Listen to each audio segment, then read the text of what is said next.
God speaks to Moses at the beginning of Parashat Vaera and says, Moses, I know that you are concerned about the safety and welfare of the people, but we've only just begun.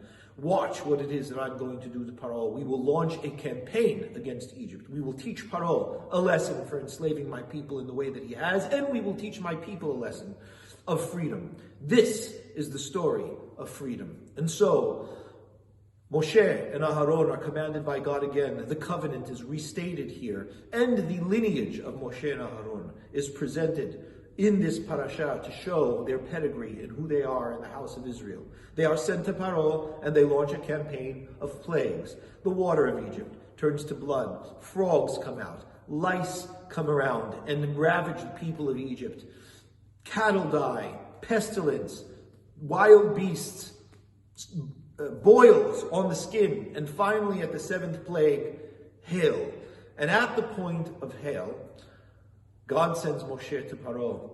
They have been buckling under the weight of the plagues. Paro has stood strong for the majority of this experience, even though at points he says, yes, I'll send them. He only changes his mind when things get better. His heart is strengthened. It is hardened. God has strengthened Paro's heart in order to hold him during this time. Paro, at the plague of hail, speaks to Moshe, and Moshe says, listen, Paro, I am 6 out of 6 in these plagues. Everything that I've said has come to pass. I'm telling you that tomorrow at this time, hail the size of golf balls will be coming out of the sky. If I were you, I would put your Ferrari in the garage so that nothing gets ruined as a result of it. The Pasuk says that the animals, that the crops were put away, knowing that this would be a terrible disaster, destruction for Egypt. And indeed it did destroy the topography and the structures of Egypt. But Moshe says to Paro, this is what's going to happen.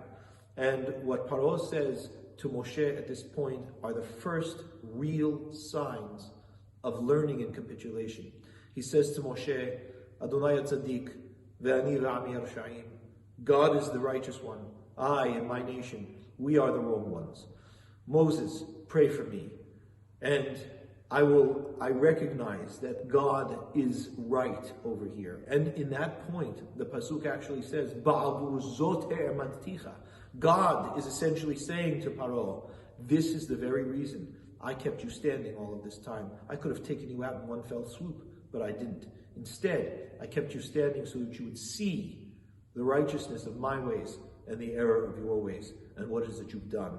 And yet, Paro becomes a rebel without a cause, and it doesn't seem that he can stop. But it's with that point that the parasha ends.